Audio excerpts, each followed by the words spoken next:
The gunshot cracked like thunder through the still morning air, sending birds scattering into the pale sky as Beatrice Vance dropped to the ground behind a boulder, her heart hammering against her ribs. The year was 1876, and she had just witnessed something no woman should ever have to see, something that would haunt her dreams for years to come if she lived through this day. Beatrice had been traveling west from Boston to start a new life teaching at a small schoolhouse in Pueblo, Colorado Territory. The stagecoach journey had been long and arduous, but nothing could have prepared her for what happened when their coach was stopped just 50 miles outside of town.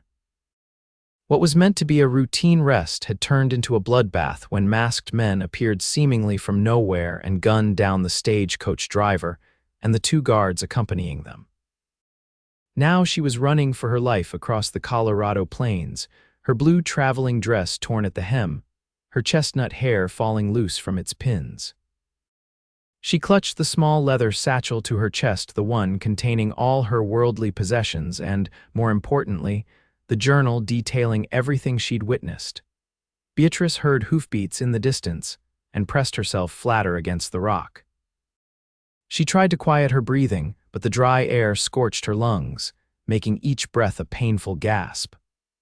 23 years old, educated and raised in refinement, nothing in her life had prepared her for this moment, hiding in the wilderness with killers searching for her.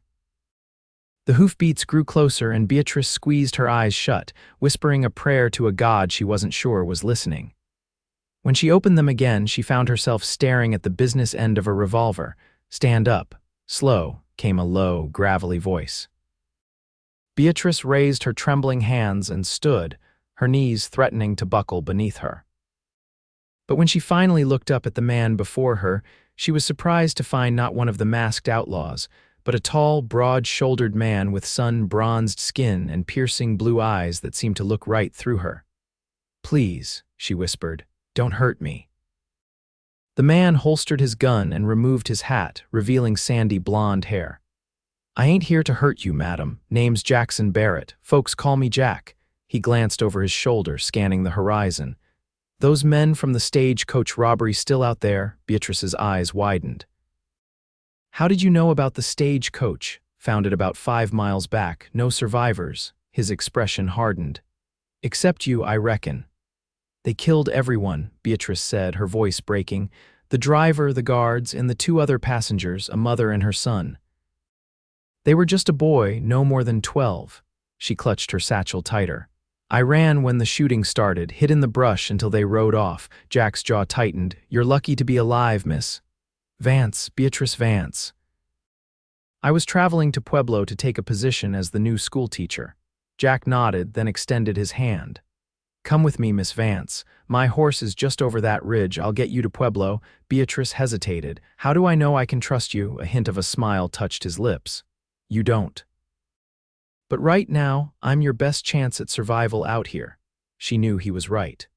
With a nod, she took his hand and let him lead her to where a magnificent chestnut stallion waited. With surprising gentleness for a man his size, Jack helped her onto the horse before mounting behind her. "Hold tight," he instructed, and Beatrice found herself pressed against his solid chest as the horse began moving at a steady pace. They rode in silence for a while, the vastness of the Colorado landscape stretching around them. The sun beat down mercilessly, and Beatrice was grateful for what little shade Jack's broad shoulders provided. "Were you able to see their faces?" Jack finally asked. "The men who attacked the stagecoach." Beatrice swallowed hard. "They wore bandanas, but one of them, his mask slipped. I saw him clearly." She paused, remembering the cold, dead eyes that had locked with hers for just a moment before she fled. "He had a scar running down his right cheek, and I heard the others call him Reno." Jack's body tensed behind her. "Reno Blackwell, I don't know his last name." But they seemed to be looking for something specific. They tore apart all the luggage. "Blackwell and his gang have been terrorizing this area for months," Jack explained. "Robbing banks, stagecoaches, trains, they're ruthless. They'll kill me if they find out I can identify him," Beatrice whispered. Jack's arm tightened slightly around her waist. "They won't find you, I promise." As they rode, Beatrice learned that Jack was a rancher with land outside of Pueblo. He'd been tracking a mountain lion that had been preying on his cattle when he came across the stagecoach massacre. Despite his rugged exterior, there was something reassuring about him, a quiet steadiness that made Beatrice feel safer than she had any right to feel given the circumstances. By the time the small town of Pueblo came into view, the sun was beginning to set, painting the sky in brilliant hues of orange and pink. The town sat nestled along the Arkansas River, a growing settlement that had sprung up around the trading routes and railway. "We should go straight to the sheriff," Beatrice said as they approached the main street. Jack shook his head. "Not yet. If Blackwell's gang has eyes in town, we need to be careful. They might be watching the sheriff's office." Instead, he guided his horse toward a modest two-story building with a sign that read Pueblo Hotel and Boarding House. He dismounted and helped Beatrice down, his hands lingering briefly on her waist. "Wait here," he instructed, tying his horse to the hitching post. Beatrice watched as he spoke to an elderly woman at the front desk. After a brief conversation, he returned and ushered her inside, keeping a protective hand at the small of her back. "Mrs. Foster's given you a room at the back of the boarding house," Jack explained. "I told her you're my cousin from back east, here for the teaching position. Best if folks don't know the truth just yet." Beatrice nodded, understanding the need for discretion. "What about the sheriff? I'll go see him tonight after dark. Better if you stay out of sight for now, Mrs. Foster, a kind-faced woman with silver hair pulled back in a tight bun, showed Beatrice to a small but clean room on the second floor. The room contained a narrow bed, a washstand, and a rocking chair by the window. "Supper's at 6, dear," Mrs. Foster said. "Though you look like you could use some rest first." After Mrs. Foster left, Beatrice sank onto the bed, the events of the day crashing over her like a wave. She was alive, but the images of the massacre replayed in her mind with horrifying clarity. A soft knock at the door startled her. When she opened it, Jack stood there holding a basin of water and a cloth. "Thought you might want to clean up a bit," he said, his eyes carefully averted from the dirt and blood that smudged her face and dress. "Thank you," Beatrice murmured, taking the basin. "I'll be back after I talk to the sheriff. Lock your door and don't open it for anyone but me or Mrs. Foster." After he left, Beatrice cleaned herself as best she could, changed into the nightgown Mrs. Foster had provided, and lay down on the bed. Despite her exhaustion, sleep eluded her. Every time she closed her eyes, she saw the face of Reno Blackwell, his cold eyes staring into hers. It was nearly midnight when another knock came at her door. Cautiously, she approached. "It's Jack," came the familiar voice. She unlatched the door to find him looking grim, his hat in his hands. "The sheriff wants to see you first thing tomorrow," he said, stepping into the room and closing the door behind him. "But there's something you should know. Sheriff Wilson is, well, he's not known for his bravery or his competence." Beatrice felt a chill run through her. "What does that mean for me?" Jack ran a hand through his hair. "It means we can't count on him for much protection, and there's something else. 2 of Blackwell's men were seen in town earlier today. They're looking for me," Beatrice whispered. "Probably, but they don't know you're here." "Not yet. What should I do?" The tremor in her voice betrayed her fear. Jack sat down in the rocking chair, his large frame making it seem almost comically small. "Tell the sheriff what you saw tomorrow, but don't expect much. In the meantime, I think you should come stay at my ranch. It's about 10 miles outside of town, isolated. You'd be safer there until we figure out what to do about Blackwell." Beatrice's eyes widened. "Stay at your ranch, but I don't even know you, Mr. Barrett." "Jack," he corrected gently. "And I know how it sounds, but right now you need protection more than propriety." She knew he was right, but the thought of staying alone with a man she'd just met went against everything she'd been raised to believe was proper. Yet, what choice did she have? What about my teaching position? "I'm supposed to start next week. The schoolhouse will still be there when this is over," Jack assured her. "But you won't be doing much teaching if Blackwell finds you first." Beatrice nodded slowly. "All right, I'll go with you after I speak with the sheriff." The next morning, Beatrice dressed in her cleanest remaining clothes and made her way to the sheriff's office with Jack at her side. Sheriff Wilson was a portly man with a receding hairline and perpetually worried eyes that darted around as if expecting trouble to burst through the door at any moment. "Miss Vance," he said, gesturing to a chair across from his desk. "I understand you witnessed the stagecoach robbery yesterday." "I did, Sheriff," Beatrice confirmed. She recounted everything she had seen, including the clear view she'd had of Reno Blackwell's face. The sheriff's expression grew increasingly troubled as she spoke. When she finished, he cleared his throat. "That's quite a tale, Miss Vance." "It's not a tale," she said firmly. "It's what happened." Wilson exchanged a look with Jack. "You understand, of course, that Blackwell's gang is the most dangerous group of outlaws in the territory. They've killed witnesses before." "All the more reason to arrest them immediately," Beatrice insisted. The sheriff let out a humorless laugh. "With what army, madam? I've got one deputy and he's laid up with a broken leg. The territorial marshals are stretched thin. Even if I telegraphed for help, it could be weeks before they get here." "So you're just going to let them go free?" Beatrice couldn't keep the disbelief from her voice. "I'm saying we need to be smart about this," Wilson replied defensively. "Rushing in half-cocked will just get more people killed." Jack, who had been silent throughout the exchange, finally spoke. "Sheriff, Miss Vance will be staying at my ranch for the time being, for her safety." Wilson nodded, looking relieved. "That's probably wise, fewer eyes out there." He turned to Beatrice. "I'll wire the marshal's office, see if they can send someone. In the meantime, keep your head down and stay out of town." As they left the sheriff's office, Beatrice could barely contain her frustration. "He's not going to do anything, is he?" "He'll wire the marshals," Jack said, though his tone lacked conviction. "Come on, let's get supplies and head to the ranch." They stopped at the general store where Jack purchased food and other necessities. Beatrice selected a few items of clothing and toiletries to replace what she'd lost. Throughout their shopping, she noticed how Jack positioned himself so he could see the door at all times, his right hand never straying far from his holstered revolver. As they were loading their purchases onto Jack's horse, Beatrice noticed a group of rough-looking men across the street watching them. One of them, a tall man with a drooping mustache, nudged his companion and pointed in their direction. "Jack," she whispered urgently. He followed her gaze, his expression hardening. "Get on the horse, now." In one fluid motion, he lifted her onto the saddle, mounted behind her, and urged the horse into a trot, heading out of town. Beatrice glanced back to see the men hurrying to their own horses. "Are they following us?" Jack asked without turning.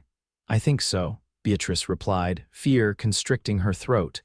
Jack spurred the horse into a gallop, and they thundered out of Pueblo, the buildings quickly giving way to open prairie. The wind whipped at Beatrice's hair as they raced across the landscape, the pursuers falling further behind as Jack guided his horse along paths only he seemed to know. After nearly an hour of hard riding, they crested a hill, and Jack finally slowed the pace. Below them stretched a modest ranch with a sturdy cabin, a barn, and corrals containing several horses. A creek ran along one side of the property, with cottonwood trees providing shade. "My place," Jack said simply. As they approached the cabin, an older man with weathered skin emerged, a shotgun in his hands. Upon recognizing Jack, he lowered the weapon. "Thought you might be those riders spotted heading this way," the man called out. "You saw them?" Jack asked, dismounting and helping Beatrice down. "About 3 miles back, moving fast, figured they wasn't friendly." The man's curious gaze fell on Beatrice. "This the school teacher? Hank, this is Miss Beatrice Vance," Jack introduced. "Miss Vance, this is Hank Miller, my foreman." Beatrice nodded politely, though her attention was focused on the distant horizon, searching for signs of pursuit. "Hank, we've got trouble," Jack said grimly. "Those riders are Blackwell's men. Miss Vance witnessed their attack on the Pueblo stagecoach yesterday." Hank's eyebrows shot up. "Blackwell, huh, that explains a lot." He turned to Beatrice. "Don't you worry, madam, ain't nobody getting past us." Jack ushered Beatrice inside the cabin while Hank went to alert the other ranch hands. The interior was simply furnished, but clean and well-maintained, a main room with a stone fireplace, a kitchen area, and doors leading to what Beatrice assumed were bedrooms. "You'll stay in my room," Jack said, gesturing to one of the doors. "I'll bunk with the hands." Beatrice felt heat rise to her cheeks. I couldn't possibly take your bedroom, it's the safest spot in the house, he insisted. Only one window and it faces the creek where anyone approaching would be exposed. Before she could argue further, Hank burst through the door. They're coming, Jack. 4 of them, riding hard. Jack's expression darkened. Get the men in position. No one fires unless I give the order. He turned to Beatrice. Stay inside, away from the windows. Through a small gap in the curtains, Beatrice watched as Jack and his men positioned themselves around the property, rifles ready. The 4 riders approached cautiously, stopping just within shouting distance. Barrett, one of them called out, we ain't looking for trouble. Then you rode a long way for nothing, Jack shouted back. This is private property. We're just looking for a woman, the man replied. A witness from the stagecoach. We heard she might be heading this way. There's no woman here except Mrs. Miller, and she's 60 years old, Jack lied smoothly. Now turn around and ride out while you still can.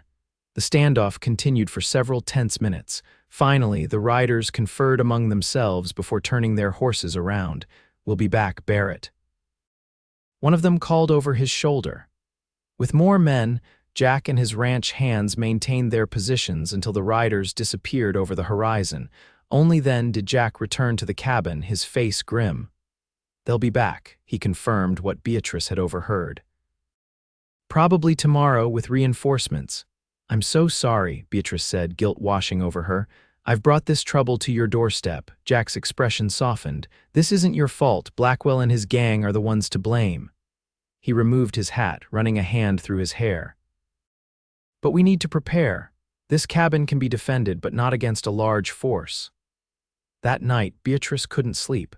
She lay in Jack's bed, surrounded by his scent leather, pine, and something uniquely him, and listened to the sounds of men taking watch outside. She felt utterly helpless, a feeling she despised. Just before dawn, she rose and dressed quickly.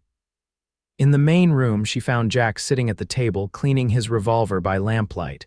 You should be resting, he said without looking up. I couldn't sleep. She sat across from him. There must be something I can do to help. Jack reassembled his gun with practiced efficiency. Can you shoot? Beatrice shook her head. No, but I can learn. A hint of a smile touched his lips. That's what I like about you, Miss Vance. You've got spirit. After a simple breakfast, Jack took Beatrice behind the cabin and showed her how to handle a revolver. His hands were gentle as he positioned her arms, his breath warm against her ear as he instructed her on aiming. Squeeze the trigger, don't pull it, he murmured. Beatrice focused on the can he'd set up on a fence post 20 yards away and fired. The recoil surprised her, but the can went flying. Good shot, Jack said, sounding genuinely impressed. They practiced for another hour until Hank rode up, his expression serious. Riders coming, he announced. Lot more than yesterday, Jack nodded grimly. How many? At least 10, maybe more. Beatrice felt her heart sink.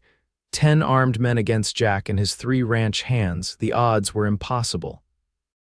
Miss Vance, Jack said, his voice steady despite the danger, I want you to take one of the horses and ride east along the creek.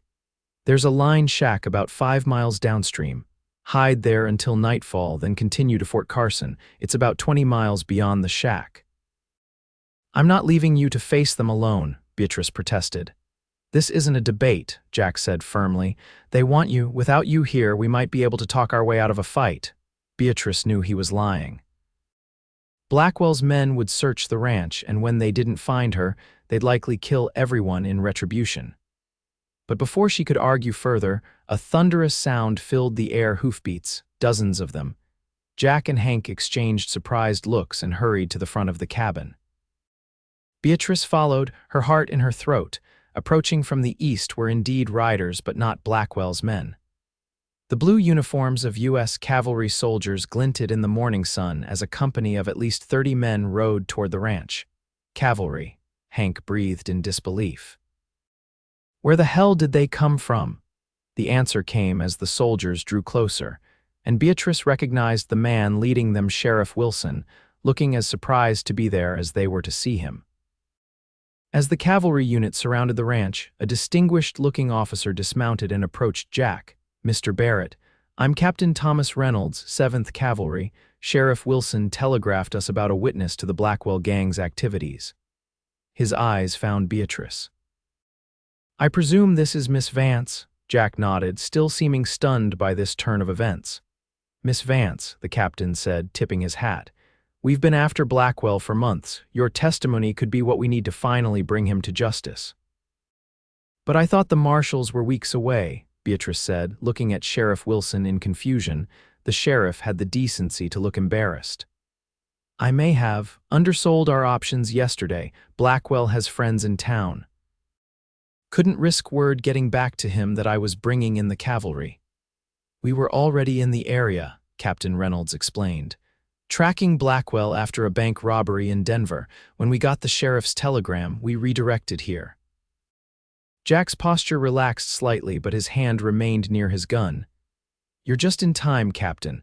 Blackwell's men are on their way here now, at least 10 of them." Captain Reynolds smiled coldly. "Good, we'll be ready for them." The cavalry set up positions around the ranch, hiding themselves from immediate view, but positioned to spring a trap. Jack insisted that Beatrice remain inside the cabin with 2 soldiers guarding her while he joined the captain in planning their defense.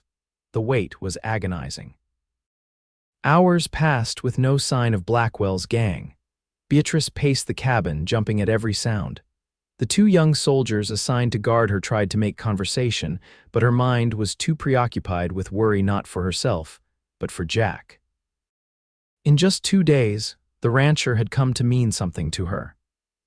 His quiet strength, his unwavering protection, his gentle manner despite his rugged exterior, all of it had awakened feelings she hadn't expected to find in the wilds of Colorado territory. Late in the afternoon, a sentry's whistle pierced the air. Beatrice rushed to the window despite the soldiers' protests and saw a cloud of dust on the horizon. Blackwell's men had arrived, but something was wrong. Instead of 10 riders, there seemed to be over 20 approaching the ranch. Beatrice's blood ran cold as she realized what had happened. These weren't just Blackwell's men. Reno Blackwell himself had come. The trap was sprung perfectly. As the outlaws rode into the clearing before the ranch, Captain Reynolds and his men emerged from hiding, rifles aimed, surrounding the gang completely. For a moment, it seemed the confrontation would end without bloodshed as the outlaws realized they were outgunned and outnumbered. Then all hell broke loose. One of Blackwell's men fired at a soldier, and gunfire erupted from all sides. Beatrice dropped to the floor as bullets shattered the cabin windows. The soldiers guarding her returned fire, using the windowsills for cover. Through the chaos, Beatrice caught glimpses of the battle outside. Jack was crouched behind a water trough, firing steadily at the outlaws. Captain Reynolds was shouting orders, directing his men with calm authority despite the mayhem. And then she saw him, Reno Blackwell himself, the scar on his cheek visible even at a distance. He was charging toward the cabin, gun blazing, determination etched on his face. One of the soldiers guarding Beatrice cried out and fell, blood blooming on his uniform. The other soldier continued firing, but Blackwell was getting closer. Beatrice's hand closed around the revolver Jack had given her earlier. Without thinking, she moved to the window and took aim, remembering Jack's instructions. As Blackwell raised his gun toward the remaining soldier, Beatrice squeezed the trigger. The bullet struck Blackwell in the shoulder, throwing off his aim. He staggered but didn't fall, his cold eyes finding her through the window. Recognition flashed across his face, followed by murderous rage. Before he could raise his gun again, 3 shots rang out in quick succession. Blackwell jerked violently and collapsed to the ground. Beatrice looked to see Jack standing with his smoking revolver, his expression granite hard as he ensured the outlaw leader would never harm anyone again. The fight ended quickly after Blackwell fell. Some of his men surrendered while others were killed trying to escape. As the dust settled, Beatrice rushed outside to find Jack, ignoring the soldiers' warnings. She found him kneeling beside Hank, who had been wounded in the leg. Relief flooded through her when she realized the injury wasn't life-threatening. "Jack," she breathed, touching his shoulder. He looked up, and the intensity in his eyes made her breath catch. In one fluid motion, he stood and pulled her into his arms, holding her tightly as if assuring himself she was real and unharmed. "You could have been killed," he murmured against her hair. "So could you," she countered, her voice muffled against his chest. Captain Reynolds approached, his uniform dusty but otherwise unscathed. "Miss Vance, Mr. Barrett, you both displayed remarkable courage today." He gestured toward the bodies being covered with blankets. "Blackwell's reign of terror is over thanks in large part to you." In the days that followed, Pueblo buzzed with the news of Blackwell's demise. The surviving gang members were taken to Denver to await trial, with Beatrice scheduled to testify against them. Her account of the Stagecoach massacre was crucial evidence, and this time, everyone believed her story without question. The schoolhouse in Pueblo reopened, and Beatrice began her teaching position as planned. Each day after school, Jack would be waiting outside to escort her back to the boarding house where she now lived. Their time together grew longer as autumn approached, with walks along the Arkansas River and dinners at the small cafe in town. Jack never pressed her about returning to his ranch, understanding the impropriety it would suggest. But Beatrice found herself missing the quiet evenings they'd spent there during those dangerous days. There had been something intimate about sitting across from him at his table, talking late into the night about their lives, their dreams, their fears. One crisp October evening, as they walked back from the cafe, Jack stopped beneath a cottonwood tree at the edge of town. The setting sun painted the sky in brilliant oranges and purples, reflecting in the river beside them. "Beatrice," he said, using her first name as he'd begun doing recently, "I've been thinking." She looked up at him, noting the unusual nervousness in his normally confident demeanor. "About what?" "About us," he took her hands in his. "I know we haven't known each other long, but these past months, they've meant everything to me." Beatrice's heart quickened. "They've meant everything to me too, Jack. I'm not a man of fancy words," he continued, "but I know what I feel." He took a deep breath. "I love you, Beatrice Vance, and if you do me the honor of becoming my wife, I promise to spend every day making you happy." Tears welled in Beatrice's eyes. "Oh, Jack," but before she could answer, a familiar voice interrupted them. "Miss Vance, there you are." They turned to see Mrs. Foster hurrying toward them, accompanied by a well-dressed gentleman Beatrice didn't recognize. "This gentleman has been looking for you," Mrs. Foster explained, slightly out of breath. "He's from the Denver Post newspaper." The reporter introduced himself and explained that he was writing an article about the Blackwell gang and their downfall. "I understand you were the key witness, Miss Vance. I'd like to hear your account firsthand." Beatrice felt Jack tense beside her. The Stagecoach massacre and its aftermath were still difficult subjects, especially knowing that some of Blackwell's associates remained at large. "I've already given my testimony to the authorities," she said carefully. "I'm not sure there's anything more to add." The reporter pressed on, his tone becoming skeptical. "There are some who question certain aspects of your story, Miss Vance. The timing, for instance, and how you managed to escape when everyone else was killed." Anger flashed across Jack's face. "What exactly are you implying?" The reporter raised his hands defensively. Nothing at all. I'm merely saying there are discrepancies that readers might find interesting." "There are no discrepancies," Beatrice said firmly. "I told the truth about what happened that day." Of course," the reporter said smoothly.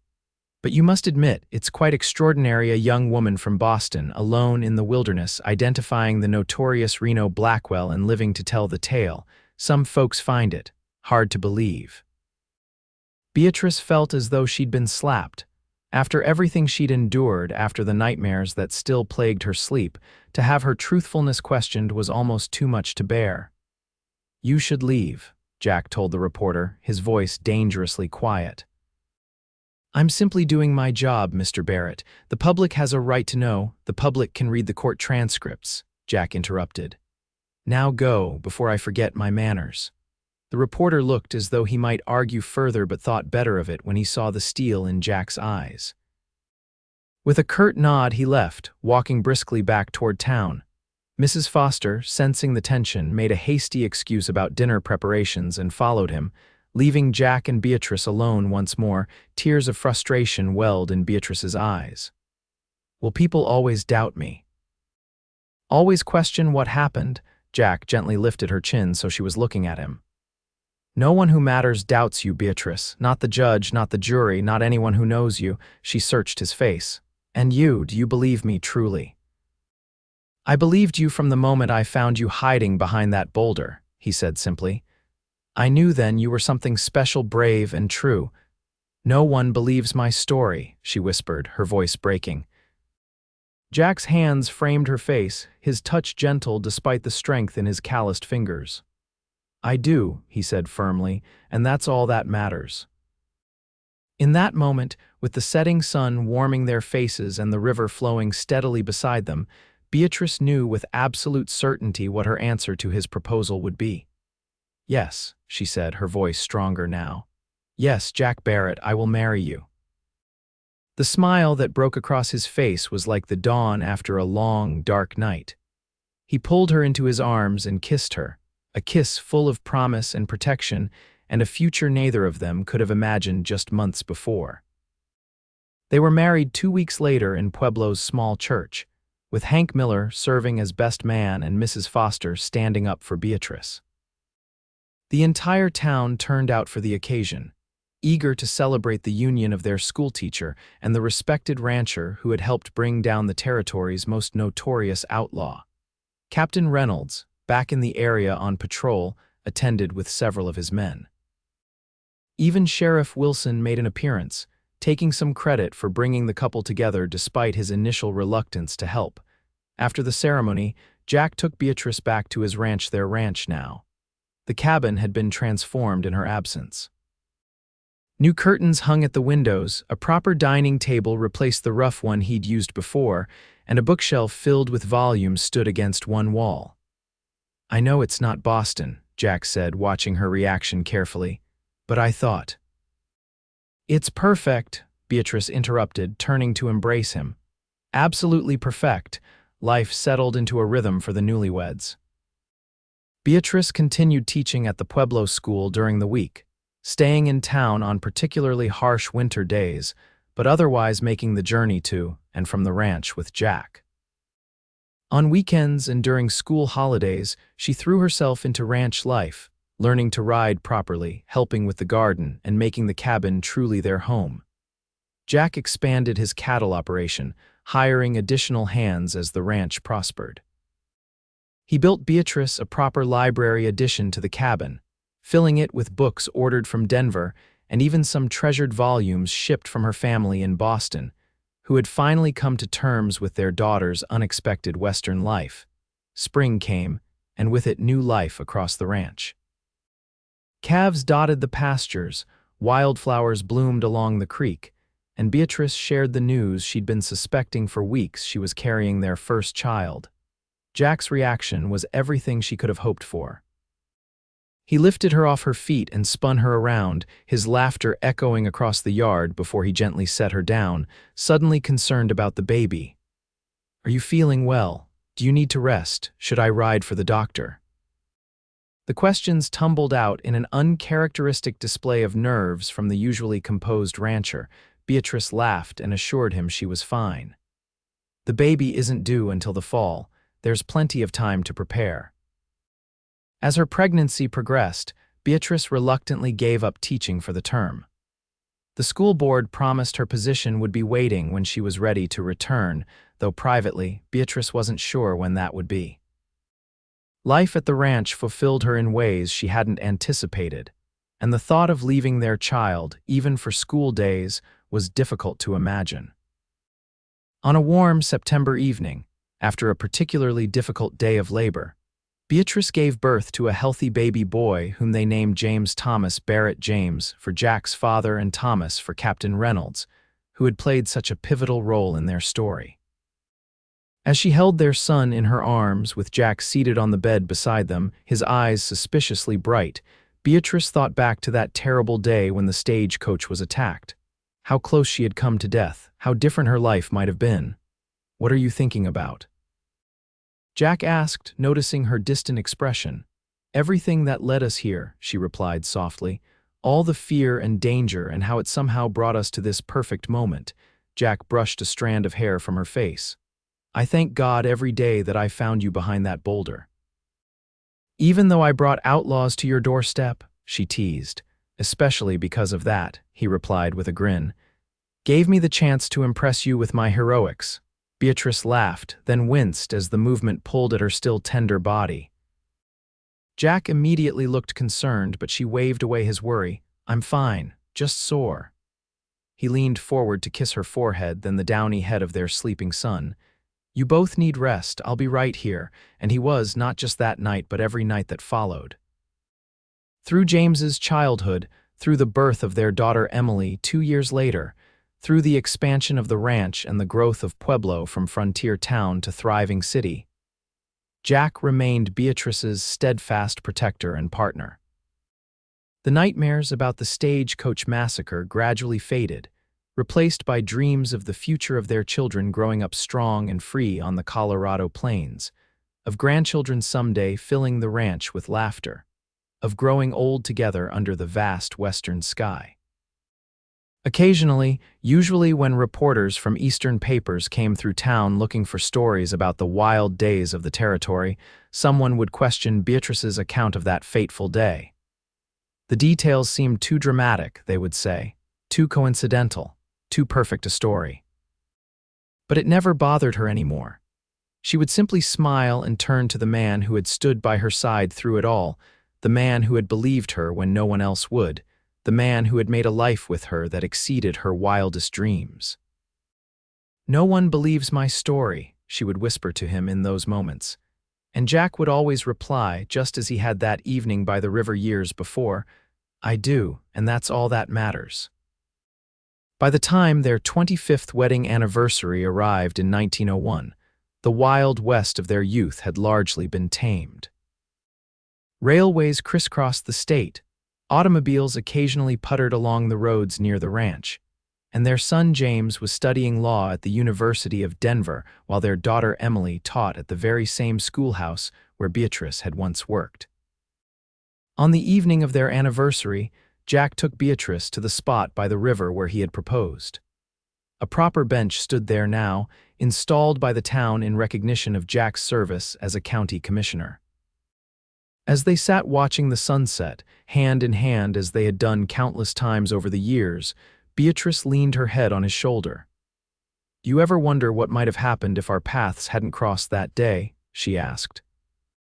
Jack was quiet for a moment, his thumb tracing circles on the back of her hand. No, he finally said, because they were always going to cross. How can you be so sure? He turned to face her, and Beatrice was struck by how his eyes were still just as blue, just as captivating as they had been that first day. Age had weathered his face, added silver to his hair, but those eyes remained unchanged, still looking at her as if she were the most precious thing in the world. Because some things are just meant to be, he said simply. You and me, this life we've built, it was always waiting for us.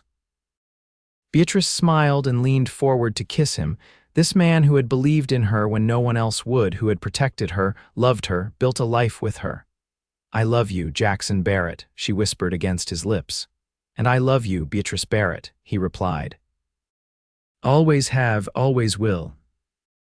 As they walked home in the gathering dusk, arms linked, steps matched from years of walking side by side, Beatrice felt a sense of profound gratitude for the life they had created together, a life born from danger and disbelief, yet transformed into something beautiful and enduring. The lights of their ranch glowed in the distance, a beacon guiding them home. Their home, built not just of wood and stone but of trust and belief and unwavering love.